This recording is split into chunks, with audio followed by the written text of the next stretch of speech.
प्यारे भैया बहनों, तो लीजिए आप सबके सामने मैं राजकुमार शर्मा हिंदी के पाठ 2 की ओर आपको ले चलना चाहूँगा, जिसका नाम है लाख की चूड़ियाँ। इस पाठ के लेखक हैं कामता नाथ। भैया बहनों, कोरोना का समय चल रहा है और ऐसे समय में विद्यालय नहीं लग रहे हैं, लेकिन आदर्श विद्या मंदिर गुराड़ जोगा के दीदी गुरुजी द्वारा प्रत्येक कक्षा के प्रत्येक विषय के वीडियो आपको भेजे जा रहे हैं और आप उन वीडियो को देखकर अपनी पढ़ाई को जारी रखें होंगे। तो चलिए मैं आप सभी का स्वागत करता हूं, अभिनंदन करता हूं और पाठ की ओर ले चलता हूं। भैया बहनों, ये जो पाठ है लेखक कामता नाथ के जीवन का, बचपन का एक छोटा सा अंग है, घटना है। हम सभी जब छुट्टी आती है तो छुट्टियों में नाना मामा के यहाँ चले जाते हैं। इसी संदर्भ में लेखक कामता नाथ जी भी अपने नाना मामा के घर जाते हैं, अपने गांव जाते हैं और वहाँ पर एक चूड़ी बेचने वाला, चूड़ी बनाने वाला मनिहारी, जिसका नाम है बदलू, वो रहता था। उसी के जीवन की एक ये कथा है, उसी के जीवन का एक दृश्य लेखक ने वेदना के रूप में प्रस्तुत किया है। वेदना शब्द इसलिए मैंने प्रकट किया है क्योंकि बदलू के जीवन में आधुनिकीकरण से, मशीनी युग आने से इसके पूरे रोजगार को और इसके काम धंधे को एक तरह से नज़र से लग गई। सारा काम धंधा चौपट हो गया। भैया बहनों, वर्तमान समय में हम देखते हैं कि आधुनिकीकरण है, मशीनी युग है। इस मशीनी युग के कारण, आधुनिकीकरण के कारण कई छोटे छोटे जो कुटीर उद्योग थे, जो हाथ के धंधे थे, वो हाथ के धंधे चौपट हो गए हैं। वही एक कथा इस पाठ के माध्यम से मैं आपको बताना चाह रहा हूँ। जब लेखक गांव जाता था तो हालांकि ये बदलू जो है मामा लगता था, क्योंकि सभी लोग अपन जानते हैं कि अपने नाना मामा के गांव हम जाते हैं तो वहाँ पे जो रहने वाला उसको हम मामा ही कहते हैं, या बड़ी उम्र का है तो नाना ही कहते हैं। लेकिन गांव के सभी लोग बदलू को काका कहते थे, इसलिए लेखक कामता नाथ भी बदलू को बदलू काका कहकर ही पुकारता था। जब ये रोजाना उनकी दुकान पर जाता था तो दोनों बड़ी प्रेम से अच्छी बातें करते थे, दोनों एक अच्छे दोस्त की तरह बातचीत करते थे। लेखक को बदलू काका छोटी छोटी लाख की गोलियां बनाकर देता था, जिससे वो खेला करता था। लेखक को खाने के लिए मलाई है, आम है, ये भी दिया करता था। इस तरह से लेखक कई दिनों तक, जब तक गांव में रहा तब तक बदलू काका के पास जाया करता था।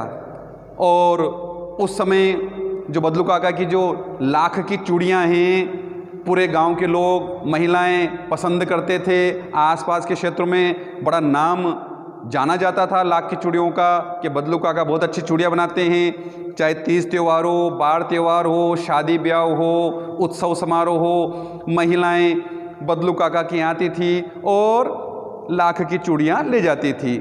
भैया बहनों, उस समय एक नियम और भी था कि आजकल हम बाज़ार में जाते हैं और कोई सामान खरीदते हैं तो हम रुपए पैसे देते हैं और उसके बदले दुकानदार हमें वस्तु दे देता था, चीज़ दे देता था। लेकिन उस समय एक नियम चलता था कि वस्तु के बदले वस्तु देना, अर्थात महिलाएं लाख की चूड़ियाँ ले जाती थी और बदले में अनाज दे जाती थी।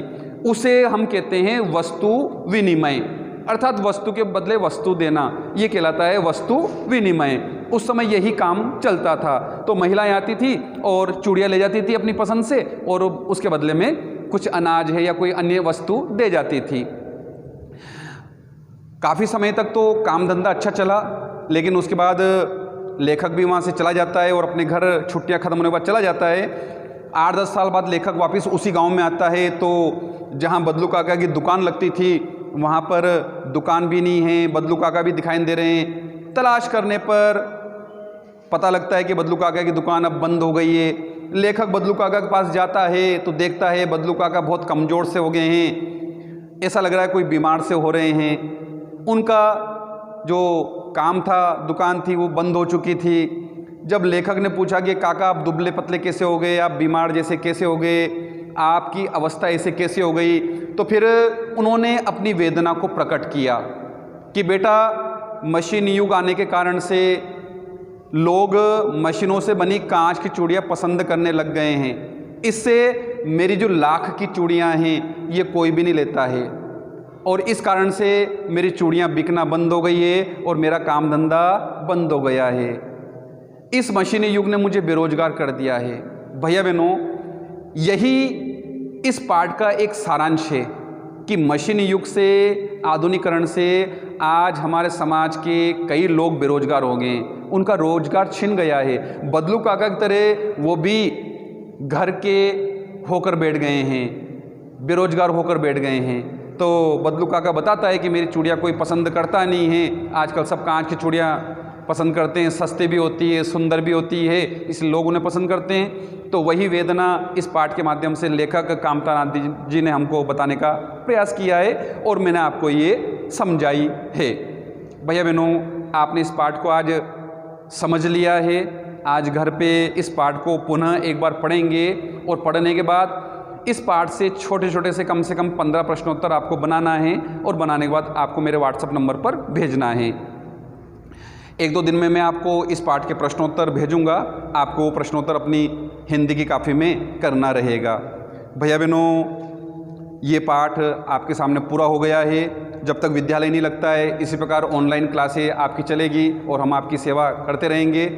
भैया बहनों, कोरोना चल रहा है और इसका उपाय यही है कि सावधानी, हम सब दूरी बनाकर रखें, भीड़ भाड़ वाली जगहों से जाने से बचें, मास्क का उपयोग करें, खाने पीने की वस्तुएं खाते हैं उससे पूर्व सैनिटाइज अपने हाथों को कर लें, साबुन से हाथ धो लें, साफ़ सफाई रखें। यदि हम ये काम करते हैं तो मुझे लगता है कि आप सब इस कोरोना महामारी से स्वयं को और अपने परिवार को बचा सकेंगे।